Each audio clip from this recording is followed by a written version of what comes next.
اب یہ بتائیں کہ جو اتوار کو ٹاکس ہو رہی ہیں عمان کے اندر، آپ سمجھتے ہیں کہ ایران اور اسرائیل میں کوئی سیز فائر ہو سکتا ہے؟ اور اگر نہیں ہوا تو کیا ایسا ممکن ہے جو لوگ ہمیں ڈرا رہے ہیں کہ تھرڈ ورلڈ وار کی طرف جا رہا ہے معاملہ؟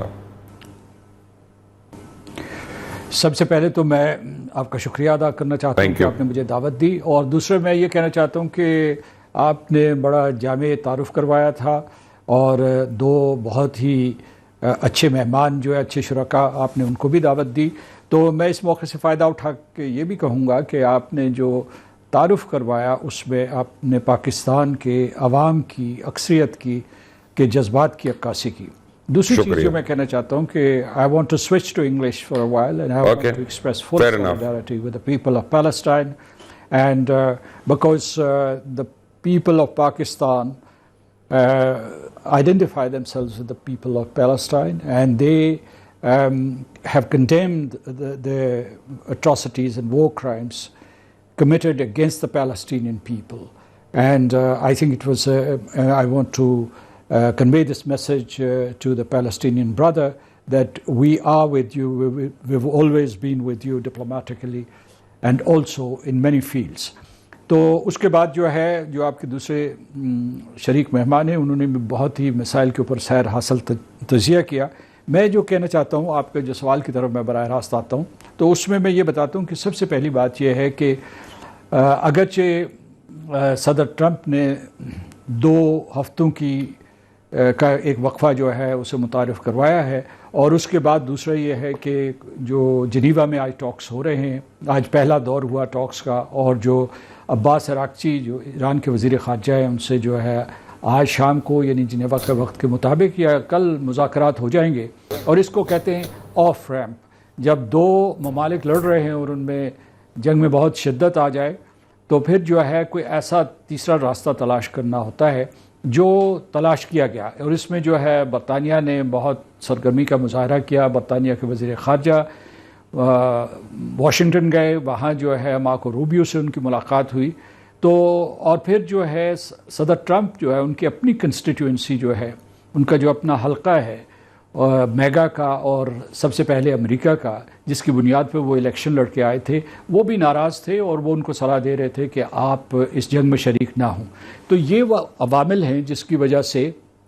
جنگ میں تھوڑا سا توقف یا پاز آیا ہے۔ لیکن میں ایک چیز آپ کو بتانا چاہتا ہوں کہ صدر ٹرمپ کی جتنے بھی بیانات ہیں وہ مبہم ہیں اور انپریڈکٹیبل ہیں، اور ابھی جو انہوں نے 2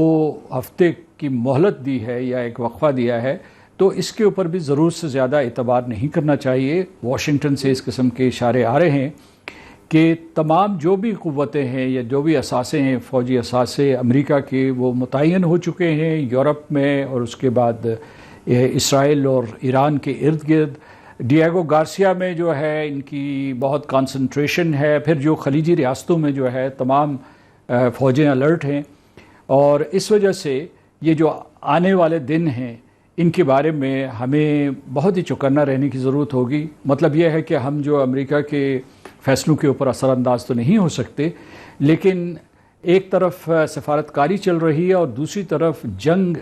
سخت شدت اختیار کر رہی ہے، جو دونوں طرف سے حملے ہو رہے ہیں۔ تو اس لیے یہ ہے کہ ہمیں ایک دم پر امید ہو کے نہیں بیٹھنا چاہیے کہ یہ مذاکرات کامیاب ہو جائیں گے۔ ایک اور میں پہلو بتاتا ہوں کہ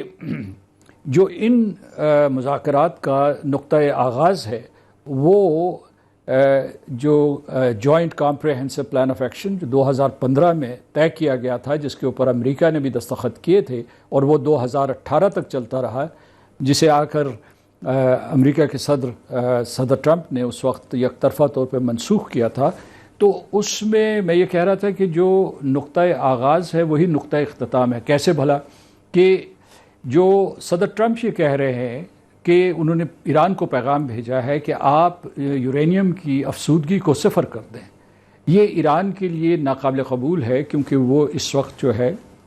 نیوکلیئر نان پرولیفریشن ٹریٹی کے ممبر کی حیثیت سے، اس کے سیکریٹری کی حیثیت سے اس کا استحقاق ہے کہ وہ جوہری توانائی کی افزودگی کرے 4 سے 20% تک، اسے صفر نہیں کر سکتا۔ یہ بات درست ہے کہ اس وقت ایران جو ہے اس کے پاس جو یورینیم کے ذخائر ہیں ان کی افزودگی 60% تک ہے، اور لوگ جو ہے اندازہ لگا رہے ہیں کہ ان کے پاس 408 کلو گرام کے قریب افزودہ یورینیم موجود ہے۔ سردار صاحب مجھے ایک بات بتائیں، میں قطع کلامی کر لوں گا اگر آپ اجازت دیں۔ جی جی غازہ کے جو لوگ ہیں، جی ضرور، غازہ کے جو لوگ ہیں ان کے پاس کون سی انرچ نیوکلیئر یورینیم پڑا ہوا ہے، یا وہ کون سا ایٹم بم بنا رہے ہیں، یا ان کے پاس کون سے ویپنز آف میس ڈسٹرکشن ہیں جو اسرائیل نے اتنا بے انتہا ظلم کیا جو فرعون کو بھی شرم آ جائے گی اس پہ؟ بلکہ یہ آپ نے ابتدائی جملوں میں بھی کہا اور اس کی ابھی دوبارہ آپ نے اعادہ کیا ہے، تو آپ نے بالکل درست کیا۔ جو غزہ کے فلسطینی تھے اور بلکہ جو آکوپائڈ پیلسٹینین ٹیریٹری کے، وہ نہتے ہیں، غیر مسلح ہیں، اور ان کے خلاف جو بھی جرائم سرزد کیے گئے ان کو بین الاقوامی قانون اور انٹرنیشنل ہیومینیٹیرین لا کی زبان میں ان کو جنگی جرائم کہتے ہیں، ان کو نسل کشی کہتے ہیں، نسلی تطہیر کہتے ہیں، جینوسائیڈ کہتے ہیں۔ اور اگر آپ جو 1948 کا جینوسائیڈ کنونشن ہے اس کا آرٹیکل 2 پڑھیں، اور پھر آپ ایک لمحے میں آپ کو اور ساری دنیا کو یہ بات سمجھ میں آئے گی کہ اسرائیل نے وہاں جنگی جرائم کا ارتکاب کیا ہے۔ اور آپ کو پتہ ہے سردار صاحب، میں قرض کروں، آپ کو اپنی رائے دے رہا ہوں، میں غلط ہو سکتا ہوں، آپ کو پتہ ہے ایران کا قصور کیا ہے؟ سب سے بڑا قصور کیا؟ جی فرمائیے۔ میری نظر میں ایران کا سب سے بڑا قصور جو ہے، جس کو اسرائیل دیکھ رہا ہے، وہ یہ ہے کہ حماس خالصتاً ایک سنی تحریک ہے، حزب اللہ جو ہے ایک شیعہ تحریک ہے، اور پہلی باری اسلامک ہسٹری میں ہم دیکھ رہے ہیں کہ شیعہ اور سنی ایک ہی آبجیکٹیو کے لیے کھٹے ہوئے میں ہیں، اور مسلمانوں کا کھٹا ہونا تو کسی طرح قابل قبول ہو ہی نہیں سکتا ان لوگوں کو۔ بہت ہی اہم نقطہ آپ نے واضح کیا ہے، کیونکہ جو عراق کی جنگ ہے یا جو ایران کا تصادم تھا، اس کے لیے مغربی طاقتوں نے بڑی محنت کی تھی، ان کے جو اسٹریٹجسٹ تھے کہ کسی طریقے سے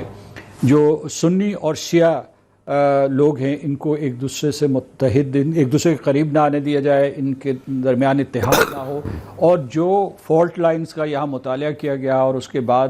ایک باقاعدہ منصوبے کے تحت ان کو لڑایا گیا ہے۔ عراق میں وہ جنگ اب بھی جاری ہے، اور مشرق وسطیٰ کے دوسرے حصوں میں، اور اس کے بعد انقلاب ایران کے بعد ایران اور عرب ریاستوں کے درمیان ایک خلیج حائل کرنے کی کوشش کی گئی۔